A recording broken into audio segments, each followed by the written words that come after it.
What we're going to do today is use processing, and we're going to create a game from the CTC course. We're going to create a game called Catch the Apple. The aim of this game, you can see over here, we've currently got Newton.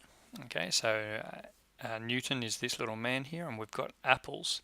We've got a timer which is currently set to 20 seconds, and you can see it's recording the number of hits. And so the purpose of this game, apples are going to fall from the tree, and we're going to use our keyboard to control Newton here. So he can move left and right, and he's got to try to catch the apples or get hit by the apples. So we're going to create this step by step in order to gradually build it up. We're going to start with some shapes and then replace those shapes with images to make the game more graphical. So the first step, and now this is in the CTC course, so you can either follow along and do the steps using the text in the CTC course, or follow along step by step and I'll guide you through. So the first step is we're going to have to run the processing program. So on your keyboard, press Windows E to open up File Explorer, and then browse to R drive and find P for processing. And when you find P for processing, make sure that you open the processing 3.4 folder and then run the processing application. So remember, processing is the IDE, the Integrated Development Environment, where we can actually do the coding and write the code for different programs. So once you've run processing, I'm just going to drag that Explorer window out of the way there. Let's put it over there. Once you've run processing, you'll need to first of all get the code from the course page. So you can see here we've got a setup. We're setting the size to 400, so that's going to be our screen size, and then on that, in our draw procedure, we're going to draw an ellipse which is going to be at the top of the screen, and we're going to draw a rectangle which is going to represent Newton at the bottom of the screen. So you can simply copy and paste the code in. Remember that 400 by 400 gives us a size, and then when we run this application, so you can type that code in, pause me and run it if you want to. Let's not worry about the Java, and it's on my other screen. You can see here's our program window. So at the moment this little circle is just a circle, but what we're going to do is replace that with an apple, make it fall, and this little square is going to represent Newton, and we're going to replace that with the image of Newton and then be able to move that left and right. So if you run it, you've got your setup screen. You've got an ellipse, you've got a rectangle, and you've set up the screen the right size. Okay, so then what we're going to do, there you go, you can scroll down a little bit and you can check that you're actually doing the right type of thing. So here's what our program should look like, and then we've got our commands. So you can see that we're doing in draw, as I said, we've got our circle and we've got our rectangle. Now we've got to add an extra function which is actually going to control Newton. So at the moment you'll remember that we've got our setup function and our draw function all set up. If we want to actually move that, then what we're going to do is create a key pressed function, so that when the key is actually pressed, we're going to have a variable which is going to change its value. So you can see if the key code is right, so if the key pressed is right, then this variable nx is going to become equal to the current value of nx plus 3.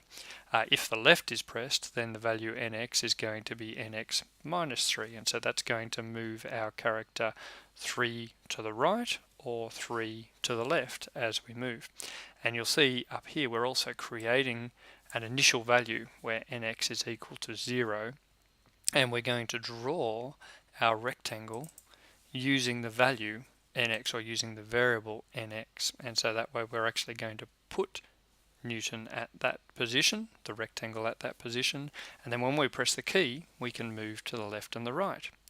So pause me here and you can edit your code to first of all add our nx value, set it to 0, and you can edit the drawing of Newton, so drawing our rectangle so that you're using the value there as well, and you can see we've also changed the height value, and add that key pressed function right there, so that when you press the key you're moving to the right or to the left, depending on if the key is pressed right or left.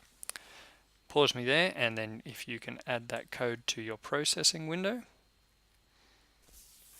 and you'll see that it's now created our circle and our rectangle, and when I press the right key you can see the rectangle moves across, and if I press the left key then he moves back, and so now we're able to control the position of that rectangle, which is going to be Newton. Okay, so you've hopefully now got that running, and you would have tested it and you would have realized that there's some problems. When we go left, so if I activate the program, and when we go left you can see that Newton, my little rectangle, can actually go off the screen, and same when I head to the right. If I go too far to the right then he can run off the screen, and so what we're going to need to do is add some limits to our code. So we're going to use an if statement to do that. So you can see now in our key code that when the key is pressed we're going to check that if nx is less than 0 then we're going to actually set nx equal to 0, and so that means we're not going to be able to move past the 0 point, past the left hand edge. And same thing with our right hand edge. We're checking whether nx is greater than the width minus 20, so that's the little square width minus 20, and that's going to mean that we can't move Newton off the right hand side, because it's going to set, if nx is greater than the width minus 20 then it's going to set nx equal to the width minus 20. So we now need to edit our key press function, so just grab that little section of code there, come back across to our processing window, and we can add that code in underneath. And so we've now got if the key code is equal to left then move left, but we've got our little if statements here which are limiting. And so now when we run our process, our procedure, you'll see I can't go past the left by pressing the left key, and in the same way my square is going to go all the way across to the right, but he gets stuck when he hits the right hand side because we've got those if statements in there. So we've now got our circle, which is going to fall, we've got our rectangle, and we've set up our Newton rectangle, and he can't move off the screen. Alright, so now we've got to make our apples fall. So in the same sort of way we're going to use a variable to set the y coordinate of our apple. So you can see here that the variable that we're going to use is called a for apple, y, and that's going to dictate the apple's vertical height as it falls down. So we're going to need to add an integer, so copy that line of code, or you can just type it in if that's quicker, and we need to add that to the top of our program, and that's going to be where the y coordinate is going to be. You can see as we go down that in each, remember the draw procedure loops over and over and over again, and inside there we're setting ay equal to ay plus 1. So every time it loops, the value of y is going to be 1 greater than it was previously. And if the ay is greater than the height, then we want to lift it back up again, so it'll fall down again. So it's going to fall down, and as it falls, when it reaches the bottom, it's going to jump back up to the top of the screen. And you can see now we're drawing our ellipse at 15 and the y value, which is going to cause the apple to fall. Okay, so if you grab the new draw procedure, we can copy that, and we can put that into our sketch, replacing the old code, of course. So we're setting our background, we're incrementing the value for ay, determining whether or not ay is actually greater than the height, drawing our ellipse, which is our apple, and drawing our rectangle. And so now when we run our processing sketch, let's close the old one, you'll see that the apple falls and we can move Newton. Okay, so our next step. So now what we're going to do is actually change the position of the apples so that they can start to become random as they're falling. So what we're going to do here is add this line on line 13 in the CTC course, and that's going to be our apple X value. So you'll remember our Y value is the value as it falls. Our X value is going to be the horizontal value. So our initial value is going to be equal to AX equal to 15. So we're going to grab that line and set up an initial X value just like that. Now you can type or remember, or you can do that, or you can just copy and paste the code. And then what we need to do is now draw our ellipse at the X value. So you can see here our ellipse line has changed to actually draw at not just the Y value but also the X value. And we're also setting each time, you'll remember that this little if statement says if AY is greater than the height, so that's when the apple gets to the bottom of the screen. When that happens, we're going to set a new value for X, and so that's going to randomize the point where the apple falls down. So each time it hits the bottom of the screen, it's going to randomize a new position for that. So let's copy those two lines of code that we're going to need to add. And remember that's inside of the if statement, so make sure you paste it in the right location. So that's going to be inside of here. And I'm going to replace those lines. So we've now got the AX becoming a random value, and we're drawing our ellipse at AX and AY with a size of 2020. We still need our same key pressed code. We're not going to change anything about the apple's X value in there. And when we run this new process, you'll notice that initially the value is 15, as we said here. But after we hit the bottom of the screen, our apple is going to generate a new AX value. And so each time it hits the bottom of the screen, our apple is going to fall from a new position. And so that means that Newton will actually have to move across to catch the apples in the different positions. Okay, so stop me once again, pause me once again, and get your code correct, and then test your code to make sure that you're actually getting your apple falling in the way that it should. Okay, our next step is now collision detection. So once our apple is falling and our Newton is controlled by the keyboard, we now need to start incrementing our score as the two apples, the apple and Newton collide. So we've got all of our variables set up. We've got our X for Newton and so on to work out where the different things are falling. And what we're going to do is set up a process so that when they collide, we're actually going to make the apples turn red. The way to do that, you'll see we've now got a value for Newton X and for Newton Y. So we're going to add an extra coordinate for NY, and we're going to work out when NX and NY are in the same when Newton and the apple are in the same space on the screen.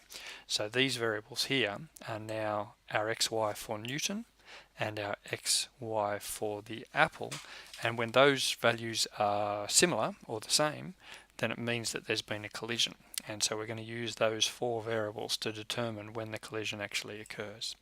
So initially we're setting up what the value for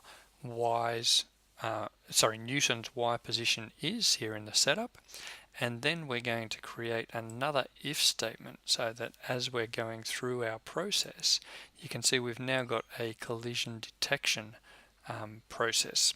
And so when our apple's Y position plus 10 is greater than our Newton's Y position and the apple Y position minus 10, remember the apple has size, so the AY plus 10 means that it's not just got to be exactly the same pixel, it's actually saying within 10 pixels of the current pixel and within 10 pixels to the left of the current pixel. So this is saying our current Y position plus 10 and our current Y position minus 10. So that means that they're actually at similar heights or same heights, so within 10 pixels of the same height. And same thing with our X position. So if the square is AX plus 10 or AX minus 10, so our Newton position and our apple position are within the horizontal space of each other, then that means that the apple is on top of it, and so the apple is on top of Newton.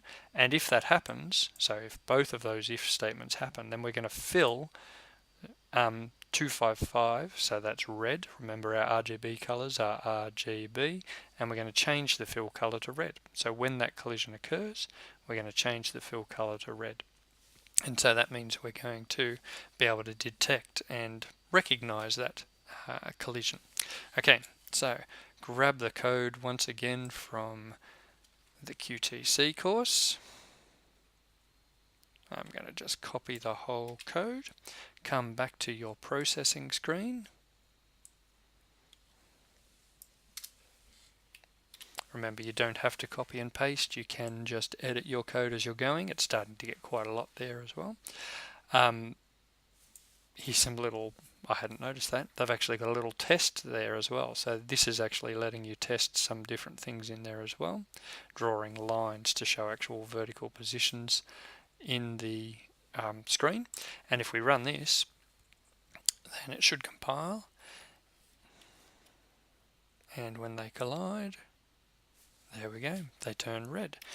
Okay, and so as you move Newton, when we miss, it stays white, and if we make another collision, let's move our Newton back, this time they should go red. And let's just do a close miss. How close am I going to get there? Just to show you, oh, there we go. So I only just got him then, but it still showed that collision on the left, and this will, oh, missed him. Let's see if I can get just showing the position on the left.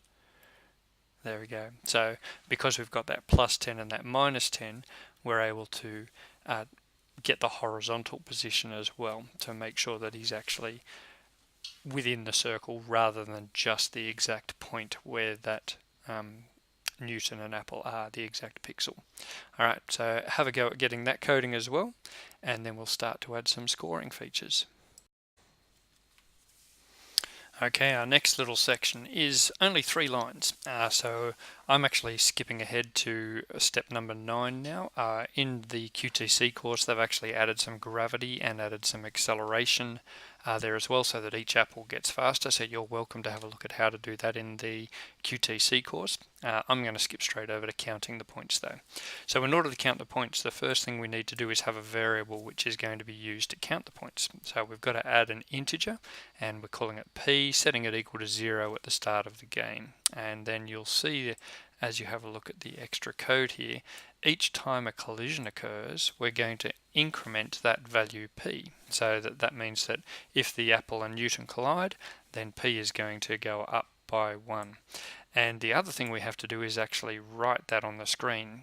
So you can see this line here, whoops, selecting too much. This line here is actually going to write on the screen the number of hits, the number of times that Newton hits. And so you can see it's writing the text hits plus p, so it's going to show the value of p, and it's determining a position where to actually write that text. So if you add those 3 lines of code to your processing code, let's just grab that, jump back across here, and paste that in. When we now run our processing screen, you'll see we've got our point, we've got some gravity. Let's click on the screen so I can actually control it. Dunk. And you can see as I move across that, the apple is going to beat me. There we go, I've got a collision.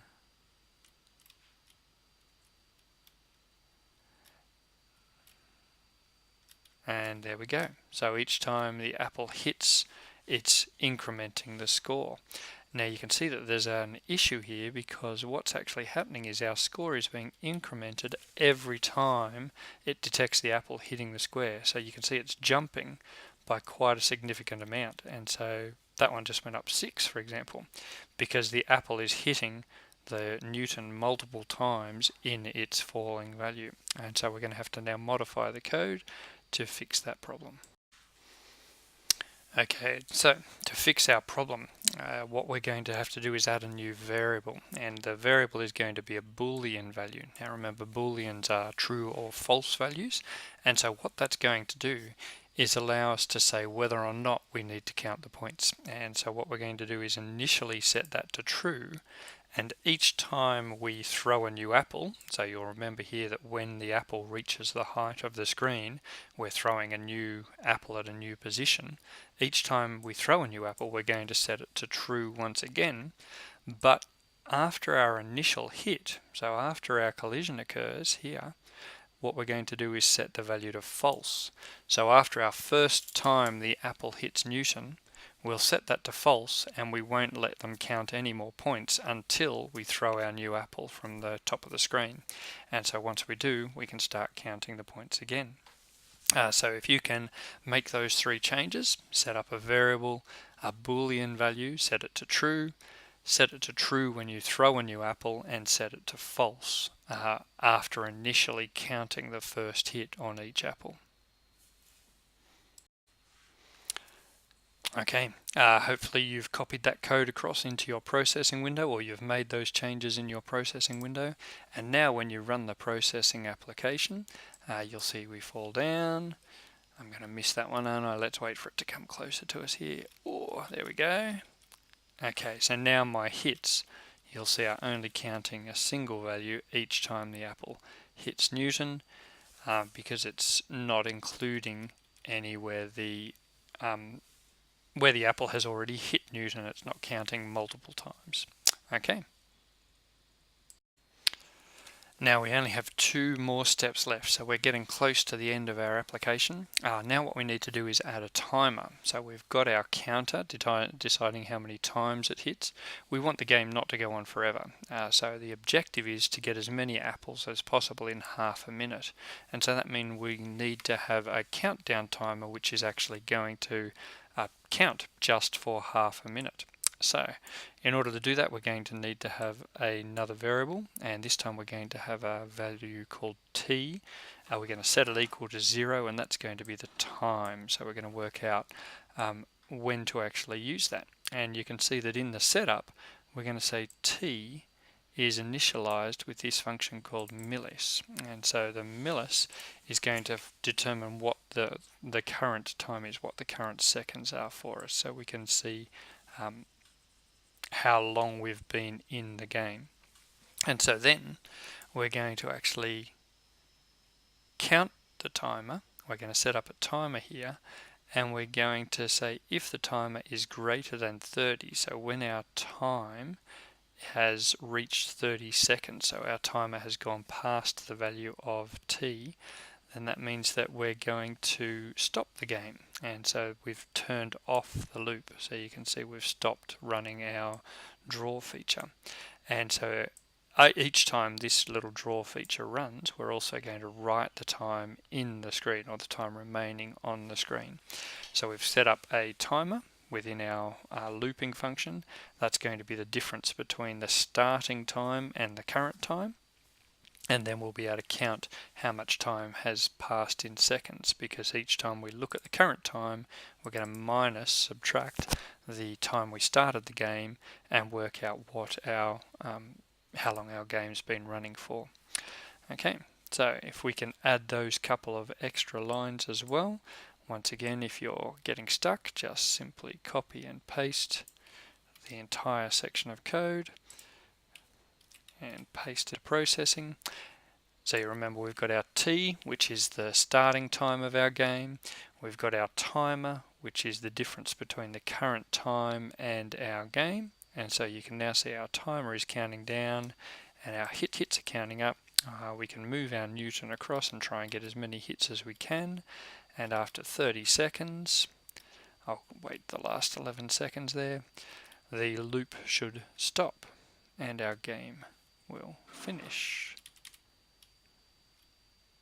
1 second left, and you can see the loop has stopped, and so that means that our game is over and we're able to see what our current value of our hits is. Now the last step is we're going to have to add our images.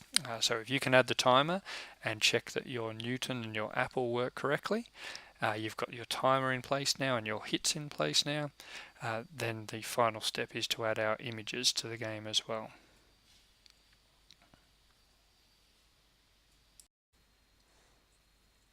Okay, so now we have to get our images. So there are some images available in the QTC course. You'll remember that they look like this. Okay, we've got our bird and our apple and our Newton and our tree. So these are the images that are available in the QCC course. Initially you can start with these images, but then you can change them later on if you like. So to get them, if you click on that link there in step number 12, download these images. That should give you a zip file with the images in them. Now to actually use these images, what you have to do is find that zip file. So first of all, show it in the folder. Oh, and it's appeared on my other screen, so let's drag it over here. There's the images folder. So if we now extract those images, then that should put them into a file for you.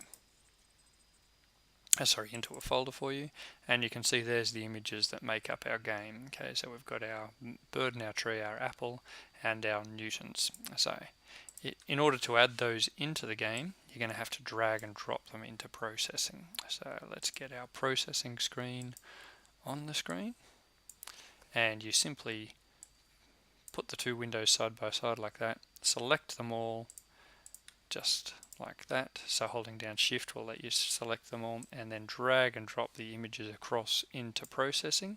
And what that does, you'll see, is it added those 4 files to the sketch. So that's actually put those images into the data folder of this application, and it's meant that they can now be used within the application. So to use them, the first thing you have to do is actually set them up as an array. So you'll remember when we were coding in Visual Studio that we could use image arrays, and then you could refer to the code, refer to the images by their number in the code. And so what this is doing is loading those images into an array, and it's calling this picture image array. And so then we can use these images there, and you'll see that as we go down in our setup, what it's doing is it's loading the images into an array called IM. And then as we go down here, you'll see when we draw our background, we're loading the first image in, and when we draw our rectangle, where's our rectangle? There it is. Then we're going to load in our Newton looking for an apple, or our Newton got an apple, and we're loading in our image of an apple in it, AX and AY. And so if we select all, select all, let's just grab this,